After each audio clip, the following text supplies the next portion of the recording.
A Northrock xc29. It's a 29er, just an entry-level bike. Costco sells it, and it's definitely worth doing a review on. This bike is amazing, especially for the price. I think I paid around $450 for it, and for that, the components you get are pretty good. You got SRAM cassette back there that's chrome-plated, and I haven't had any rust issues with that, thank you, Chrome. But has a Truvative crank that's just a piece of stamped steel, and it does the job. WTB Wolverine tires, and those really handle well.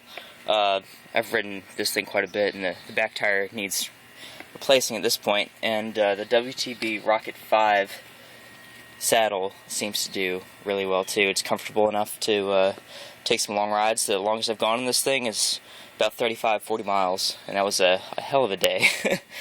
SRAM X4 shifters, they shift really smoothly, especially when the bike's cleaned. I just cleaned the bike. Yes, very clean. In fact, the only complaint I have about this bike are the brakes. The brakes are very loud. The stopping power really isn't there. I've adjusted them every which way, and I can't seem to get rid of the noise, but they do okay. I mean, they're not as good as V-brakes, in my opinion. V-brakes stop a lot quicker.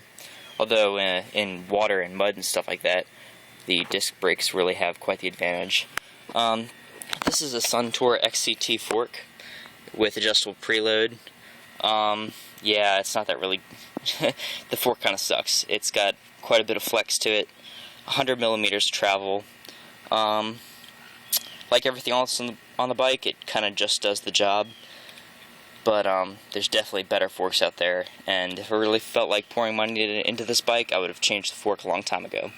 I did put an Atlas handlebar on there. I don't remember how many millimeters it was. I think it's like 750 or 780, and matching red Evo grips. I definitely like those. The handlebar's a lot more comfortable for me. I generally have a lot of shoulder pain, and the wider bar definitely helps.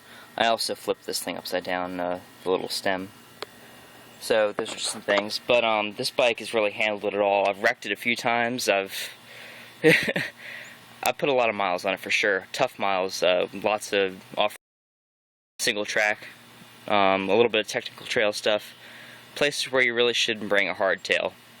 But it handles really well. Handles the logs, the jumps, the bumps, and everything in between. So definitely a great bike, especially for the price. If you're trying to get into mountain biking, or you just want to try a 29er platform, I definitely advise trying this bike at Costco. This is last year's model because it's got the white frame, but this year's model, the 2013, 2014, they have black frames and black forks. I definitely like the white though, it's just personal preference. So, yep, that's pretty much the Northrock XC29. Kind of a pretty bike. Anyway, it has I forgot to mention this, it has WTB SX17 rims. They're double wall rims, and they seem to stay pretty true. I really haven't had any issues, and I've wrecked it really hard. I went into a creek once, and I thought the bike was done for, but it seems to do fine. There's no cracks in the head tube, and no cracks pretty much anywhere. So the bike is held up really well, and from Costco, nothing is adjusted. The brakes are awful, the derailleurs are way off, and everything is just terrible. In fact, I've heard some people say that the forks were put on upside down. So whenever you get the bike home, you definitely want to go over it if you're, if you have the time. If not, just send it to somebody who builds bikes or whatever, maybe a bike shop, and they'll put it together for you. So this is my very short, uncomprehensive review of the Northrock XC29. Give it a thumbs up if you like it, and tell me what else you would like to know in the comments. Thanks. Have a good one.